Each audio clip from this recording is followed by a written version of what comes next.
Hari ini makan malamnya menune mie gacoan lur, karena mie gacoan kanggone nyong gua anu perek banget. Mulane sering-sering mari ngene lur. Ki nyong mangkat kang kene gue sekitar bar Isya, alhamdulillah tidak terlalu ngantri tapi waiting list. Paling kur 10 menit lah ya langsung dipanggil. Tidak terlalu lama ya, padahal miki abang-abangnya ngomong nunggu 30 menit ya. Ya wis lor apa-apa jebule orang ngasih 30 menit wis dipanggil ya, alhamdulillah mbok. Nangger mangan mie gacoan kan anu murah ya lur. Regane sih pada bae karo mie ayam. Cuma nangger mangan mie ayam bayam blenger mbok. Nah ki nyong langsung dipanggil ya, kok dipanggil. Gue miki alatnya wis mau nih titit gue ya dadi dijiot ke minumane nang bapak suami. Kok ngerti tinggal nang ngone nyong gue ya makanan 24 jam gue ana ora khawatir kencotan, sing penting nyekel duit ya pra lur.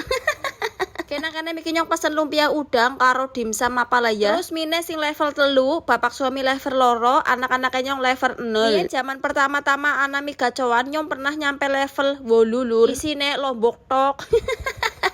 Pedas sepol. Masih wis ora nana level terpedas itu. Dan itu masih kemakan lur sama nyong. Menurut nyong enak 11-12 karo wismi, tapi menurut nyong enakan wismi lur daripada gacoan. Tapi kan setiap gacoan itu rasanya berbeda-beda ya lur, meskipun rasanya hampir sama 11-12 tetap rasanya agak beda sithik. Kayak gini dadakan pesene sing udang-udang, ngerti nyong anu alergi udang, ilate angger mangan udang ya gatel, padahal nyokot cecokotan lur tapi kerasane pol langsung gatel gue ilate, udu awake udu ilate. Singkat cerita ki mame wis rampung, baru gue nyong langsung lanjut Bali orang mari di maning wis werek banget soalnya ki. Enggane pak nyong disengi mangan kayak ketok banu wis seneng banget enggane ya lur.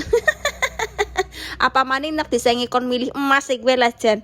Kianu ket wingi nyong lagi odoin bapak suami tapi ora peka-peka kok ya. Yakin apa enggane langsung tak geret maring toko emas ya lur. Kepriwe menurut Erika ki?